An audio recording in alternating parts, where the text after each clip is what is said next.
গারোদের বিশ্বাস মেসি সালজং বা শস্য দেবতার উপর নির্ভর করে শস্যের ভালো ফলন। তাই নতুন ফল ও ফসল খাওয়ার আগে শস্য দেবতাকে কৃতজ্ঞতা জানানোর জন্যই এত আয়োজন। ওয়ানগালা উৎসবে প্রথম দিন ছিল গারো শিশুদের নিয়ে চিত্রাঙ্কন প্রতিযোগিতা এবং গারো ভাষায় ছড়া পাঠ ও ছড়া গান প্রতিযোগিতা। এছাড়াও অতিথিদের স্টল পরিদর্শন।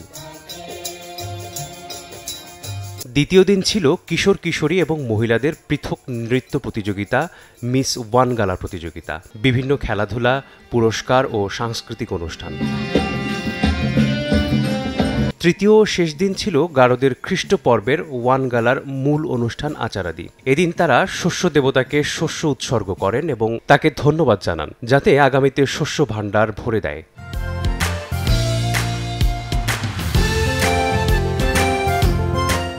এই ফসল, এই পণ্য সৃষ্টিকর্তার কাছে উৎসর্গ করলে পরবর্তী বছরে তারা ভালো ফসল ঘরে তুলতে পারবে, এই হলো তাদের বিশ্বাস। এই ওয়ানগালা আমরা সব বছরই করি, সবাই করি, একসাথে মিলে করি। মা বাবা, ছোট বোন, নানা নানি সবাই মিলে আমরা এই ওয়ানগালা করি। আমাদের এই খ্রিস্টরাজ পর্বটি নবান্ন উৎসব।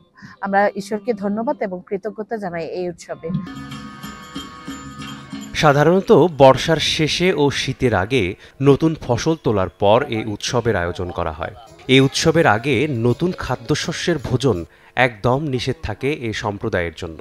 এই ওয়ানগালা উৎসব মূলত আমরা ঈশ্বরের কাছ থেকে প্রতিনিয়ত যে সকল অনুগ্রহ লাভ করে থাকি, সেই অনুগ্রহের জন্য ঈশ্বরকে ধন্যবাদ জানানোর এই উদযাপন।